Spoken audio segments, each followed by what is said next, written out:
Hello అండి, నేను doctor Shirisha Rani, fertility specialist, మెడ్సీ IVF, health city, Arilova. So pregnancy రాకపోవటానికి చాలా కారణాలు ఉంటాయి.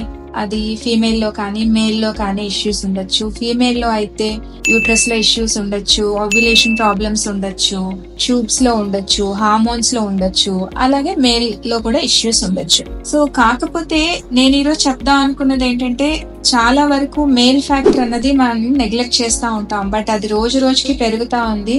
సో మేల్ ఫ్యాక్టర్ అన్నది ఆల్మోస్ట్ 40 to 50% ప్రెగ్నెన్సీ రాకపోవటానికి ఈ రోజు కారణం అవుతుంది.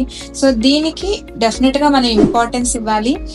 సో జనరలీ అన్ని ఐవీఎఫ్ సెంటర్స్ లో ఫర్టిలిటీ స్పెషలిస్ట్ లేడీని ట్రీట్ చేస్తాం. అలాగే మేల్ లో కూడా ఉన్న ఫ్యాక్టర్ డయాగ్నోస్ చేసి వాళ్ళకి ఐయుఐ అవసరమా, లేదా ఐవీఎఫ్ అవసరమా, ఇక్సియా, లేకపోతే ఇంకోటా అనేది డిసైడ్ చేస్తాం.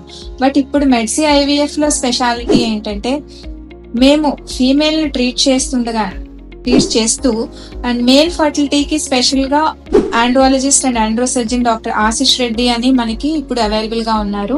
సో ఆయన రోల్ ఏంటంటే మేల్ ఫ్యాక్టర్ డయాగ్నోస్ చేయటం, సో దాన్ని ఇంప్రూవ్ చేయడానికి ఏం చేయాలి, ఫర్టిలిటీ స్పెషలిస్ట్ అండ్ ఆండ్రాలజిస్ట్ కలిపి ఇద్దరు ఫ్యాక్టర్స్ ని ట్రీట్ చేస్తే ప్రెగ్నెన్సీ రేట్స్ ఎక్కువ అవటానికి అవకాశం ఉంటుంది. సో ఈ మెడ్సీ ఐవీఎఫ్ లో స్పెషాలిటీ ఏంటంటే మనకి ఆండ్రాలజిస్ట్ అవైలబుల్ గా ఉన్నారు. సో ఈ ఫెసిలిటీని అందరూ యూజ్ చేసుకోవాలి అనుకుంటున్నాను. దీనివల్ల జనరలీ మేల్స్ చాలా ఇష్యూస్ డిస్కస్ చేయడానికి ఇబ్బంది పడతా ఉంటారు. సో ఒక మేల్ ఫర్టిలిటీ స్పెషలిస్ట్ కానీ ఆండ్రాలజిస్ట్ కానీ ఉంటే డెఫినెట్ గా వాళ్ళకి కూడా కంఫర్టబుల్ గా ఉంటుంది, వాళ్ళ ప్రాబ్లమ్స్ అడ్రస్ చేయడానికి వీలుగా ఉంటుంది, అండ్ అది కూడా ట్రీట్ చేయడానికి అండ్ ప్రెగ్నెన్సీ రేట్స్ ఎక్కువ ఉండడానికి ఐవీఎఫ్ లో కానీ ఐయుఐ లో కానీ అవకాశం ఉంటుంది. సో మెడ్సీ ఐవీఎఫ్ లో ఈ ఫెసిలిటీ అవైలబుల్ గా ఉంది కాబట్టి అందరూ వినియోగించుకుంటారని కోరుకుంటున్నాను.